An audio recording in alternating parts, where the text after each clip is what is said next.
Para que se entienda bien, voy a dar un poco de contexto. Todo comenzó hace unos meses atrás. Una persona me escribió para decirme que tenía un problema. Había comprado un terreno, pero a través de acciones y derechos. Por diferentes razones, no llevó de inmediato a inscribir la compraventa, la compraventa de derechos, lo que prolongó más de lo debido el proceso. Después de unos meses, llevó la escritura al conservador de bienes raíces para poder inscribirla en el registro de propiedad, porque hasta ese momento no había tenido ningún problema, salvo que en las semanas anteriores una persona había corrido el cerco, no pudo instalar agua potable rural porque no se acreditó el dominio y según ella faltaba un papel que dijera que ella era la dueña. Así que le pedí todos los documentos que tuviera de la propiedad para revisarlos. Me puse a revisarlos uno por uno y estos fueron los documentos que me envió. Que está la compraventa de acciones y derechos. Tengo por acá la inscripción de propiedad, de donde proviene los derechos. Tiene anotaciones marginales. Y atrás vienen otros certificados como el certificado de litigio, certificado de hipotecas y gravámenes y certificado de interdicciones y prohibiciones de enajenar. Pero lo más importante que me entregó es este documento de observaciones que estableció el conservador de bienes raíces. Les voy a mostrar lo que dice.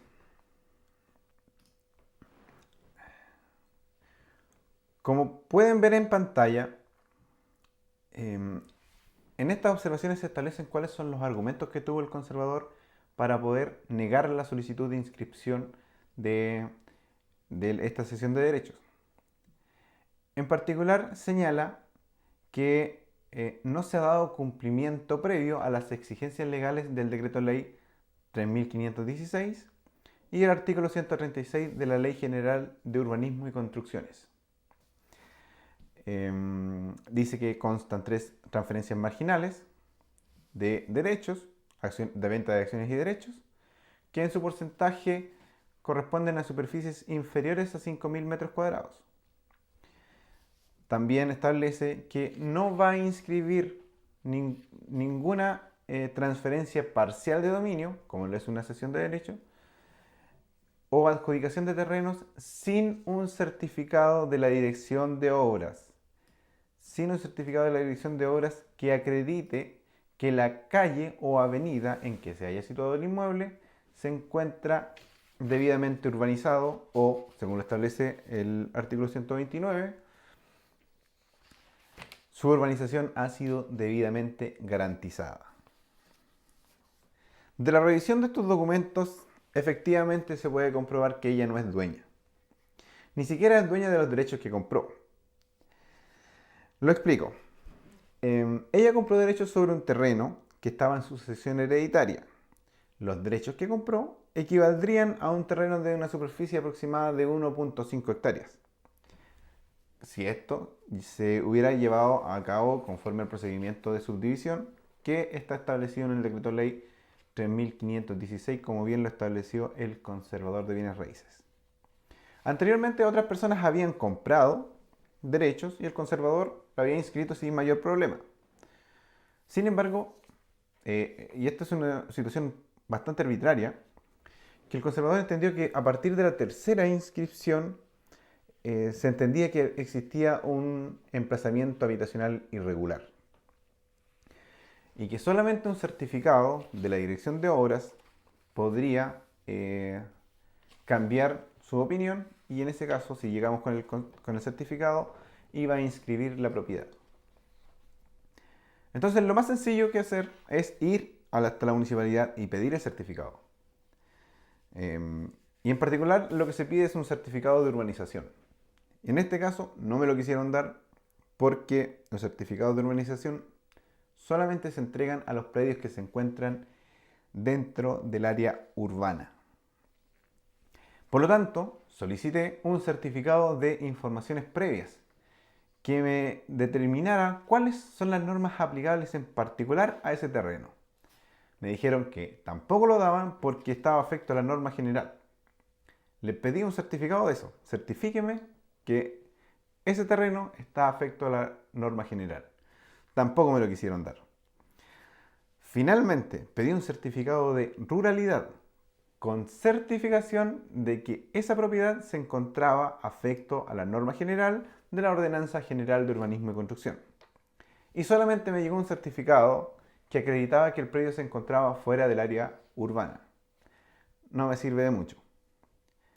Estas cosas pasan en comunas en donde tienen un plan regulador que es de muchos años y que no hay mucha eficiencia tampoco en los funcionarios públicos. Hasta ahí no habría mucho que hacer, salvo que nos vayamos a lo que realmente prohíbe la norma. Y lo primero que hay que hacer es revisar las normas que allí se mencionan. En particular, artículo 136 de la Ley General de Urbanismo y Construcción, el 129, y además entender en qué consiste todo esto. Porque finalmente, ¿qué es lo que prohíbe la ley? Tenemos que determinar el verdadero alcance de esta norma. El artículo 136 lo que busca es evitar la proliferación de loteos irregulares. Loteos en los que se ha omitido la obligación de presentar el proyecto de subdivisión y además se ha evitado cumplir con la obligación de urbanizar. O no se ha garantizado la urbanización conforme lo dispone el artículo 129. Establece también una presunción en el que cualquier acto o contrato que sea en favor de una comunidad y que sean varias partes las que compran, a eso se refiere con comunidad, que por ejemplo una persona le vende a 5 personas un mismo terreno, en ese caso se entiende que eso es un acto que tiene por objeto evitar la urbanización. Por lo mismo, establece que si se van a hacer ese tipo de contratos, deben garantizar las obras conforme lo dispone el artículo 129 de la Ley General de Urbanismo y Construcciones. Este caso en particular, esta situación no se da, porque primero estamos vendiendo una cuota imaginaria y abstracta. No está radicado en ningún terreno en particular. Segundo, aun cuando estuviera radicado en un terreno en particular, o aun cuando se hicieran el procedimiento de subdivisión, el lote resultante de esa cesión de derechos, de los derechos que le corresponden en proporción a su cuota, sería superior al mínimo legal establecido. En este caso sería aproximadamente de 1,5 hectáreas. Con esto ya tendríamos una posibilidad de argumentar ante los juzgados civiles y obtener una resolución que indique que el conservador debe inscribir esta cesión de derechos. Pero queda determinar qué tan amplia es esta facultad que tiene el conservador para poder negarse o rehusarse a inscribir una cesión de derechos.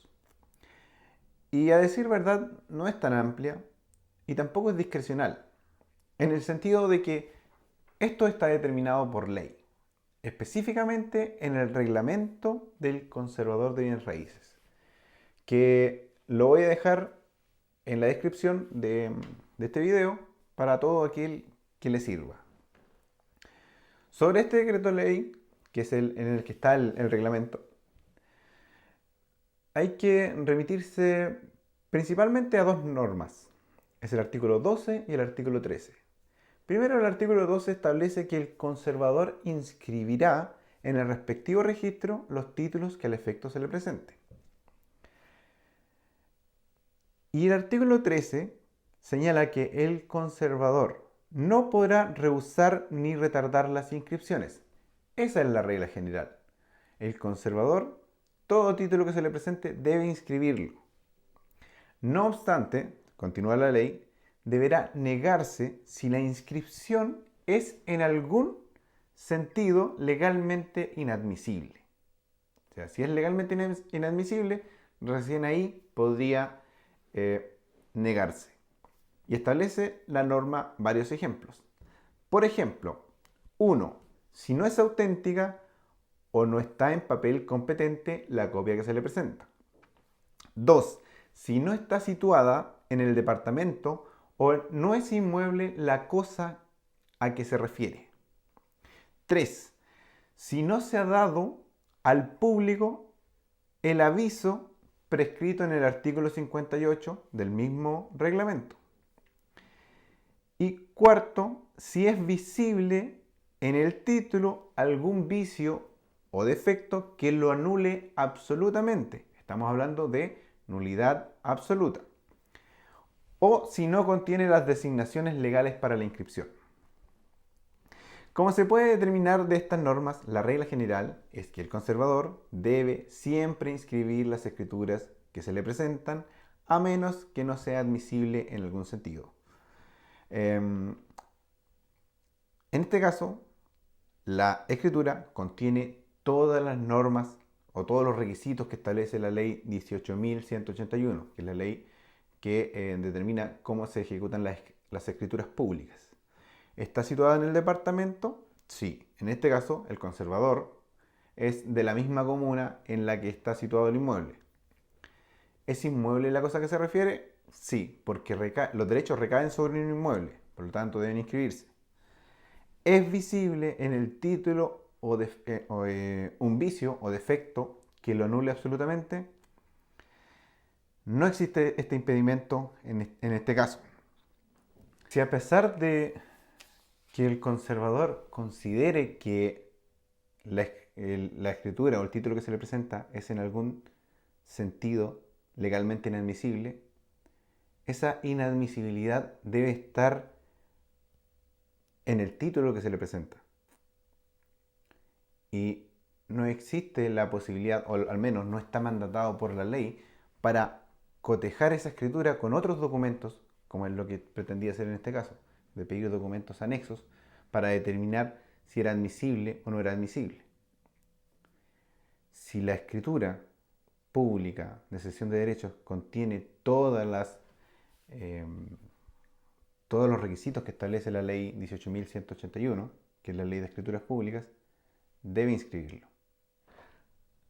Con estos dos argumentos centrales, presentó una demanda al Tribunal Civil competente solicitando la inscripción forzada de la escritura de cesión de derechos.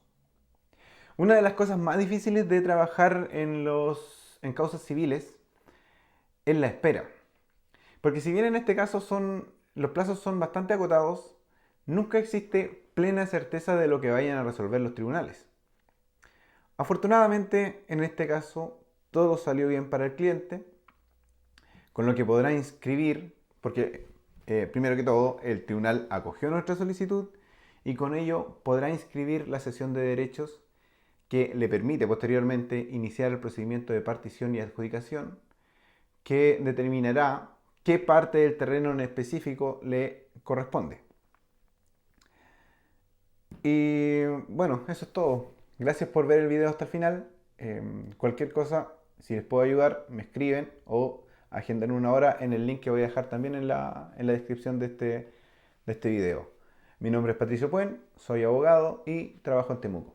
Que tengan un muy bonito día. Chao.